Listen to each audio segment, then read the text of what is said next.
Hi friends, उम्मीद करता हूँ आप सब स्वस्थ होंगे। मैं हूँ डॉक्टर रवि और आप सबका स्वागत करता हूँ अपने चैनल बातें मन की पे। फ्रेंड, आज का टॉपिक भी हमेशा की तरह ही काफ़ी इम्पोर्टेंट है, जो हमारी लाइफ से जुड़ा हुआ है। और काफ़ी इंटरेस्टिंग टॉपिक है कि भांग खाना प्रसाद होता है या एक आफत होती है। इस वीडियो में हम इस बारे में जानेंगे। फ्रेंड, वैसे तो सारे ही नशे बेकार होते हैं और मैं किसी भी नशे को अच्छा नहीं बोलूँगा, और ये मुझे बताने की ज़रूरत नहीं है कि कौन सा नशा अच्छा है, या भांग खाना या गांजा पीना अच्छा होता है कि ख़राब होता है, और इसके लाइफ पे क्या असर पड़ता है इसके बारे में मैं किसी और वीडियो में आप सबको अच्छे से बताऊंगा। भांग खाना या गांजा पीना क्या होता है फ्रेंड्स, बहुत लोग इसको बुरा मानते ही नहीं हैं और वो बहाना मारते हैं, एक्सक्यूज़ देते हैं कि भगवान का प्रसाद है, इससे कुछ नहीं होता है, या मान्यताएं हैं। बहुत से लोग, होता है क्या, लोग बुरी चीज़ों को ही फॉलो करते हैं, अच्छी चीज़ों को जल्दी फॉलो करना नहीं चाहते हैं।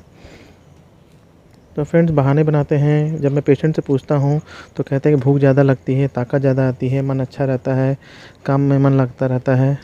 जो फ्रेंड्स गांजा पीते हैं, या कभी कभी क्या होता है, होली में लस्सी में मिला के पीते हैं भांग।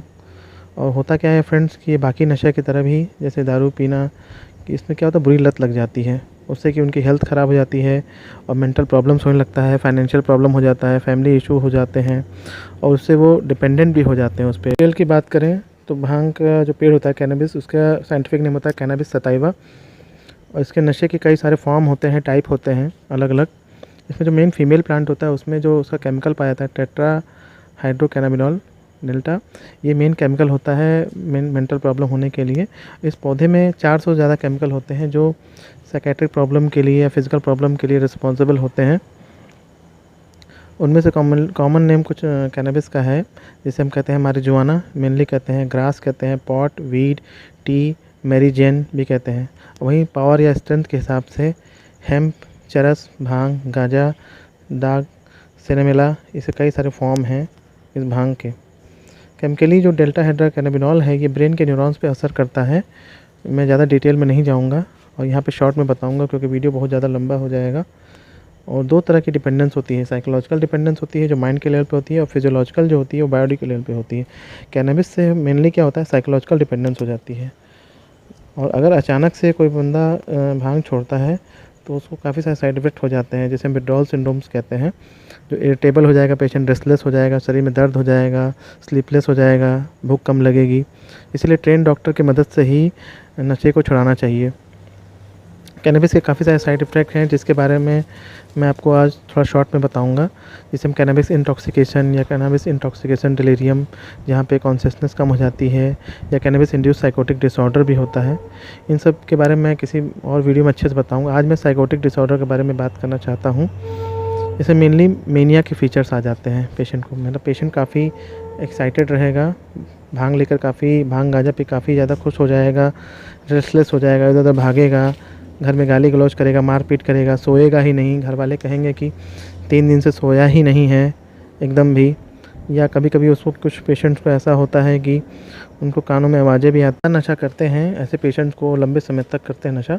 ऐसे पेशेंट्स को क्या होता है कि उनको ऐसा लगता है कि कोई कानों में आवाज़ें आ रही हैं, लोग दिखाई देते हैं। या फिर ये भी कह सकते हैं कि उनके पास बहुत ज़्यादा ताकत है, पैसा है, वो एक साथ 40-50 लोगों को मार सकते हैं। इसे हम डिल्यूजन ऑफ ग्रैंडियोसिटी कहते हैं। ऐसे पेशेंट के फीचर्स आ सकते हैं। कुछ पेशेंट में स्किज़ोफ्रेनिया के जो बहुत ही गंभीर बीमारी है उसके फीचर्स आ सकते हैं, जैसे कि वो शक करने लगते हैं, लोग कहेंगे मुझे जान से मार देंगे, या अपनी बीवी पे शक करेंगे। और कभी कभी क्या होता है कि इस बीमारी का चांस बढ़ जाता है, और या किसी पेशेंट को कोई डिप्रेशन की बीमारी है तो उसमें उसका प्रॉब्लम बहुत ज़्यादा बढ़ जाएगा। कुछ पेशेंट में कंसंट्रेशन या बैलेंस की प्रॉब्लम हो जाती है तो उनका एक्सीडेंट होने का चांस हो सकता है। तो फ्रेंड्स, हम सोचते हैं कि कौन सा ज़्यादा जो नशा होता है ज़्यादा नुकसान करता है। तो ये पाया गया है रिसर्च में कि जो नशा जैसे स्मोकिंग के फॉर्म में जैसे गांजा होता है, वो जल्दी असर करता है बॉडी में और काफ़ी हार्मफुल होता है। इसके बारे में भी मैं डिटेल में वीडियो बनाऊंगा कि कैनबिस से रिलेटेड क्या क्या इशू होते हैं। तो फ्रेंड्स, ये एक प्रसाद नहीं है, इसे आप जहर समझिए। इससे क्या होता है, पूरी फैमिली बर्बाद हो जाती है, पूरी फैमिली में फाइनेंशियल प्रॉब्लम और इकोनॉमिकल प्रॉब्लम, काफ़ी सारे रिलेशन इशू हो जाते हैं। फिर जाइए तो सच्ची आस्था रखिए भगवान के नाम पर या मस्ती के नाम पर, इसे प्रसाद ना मानिए और उसको लीजिए मत। अगर आपको या किसी आपके फैमिली वाले को प्रॉब्लम है तो इसको ज़रूर दिखाइए, क्योंकि फ्रेंड्स, भांग खाना या गांजा पीना एक मेंटल प्रॉब्लम है, इससे आपकी लाइफ बर्बाद हो सकती है। हो सकता है वीडियो आपको अच्छा लगा हो तो लाइक करिए और सब्सक्राइब करिए चैनल को। धन्यवाद।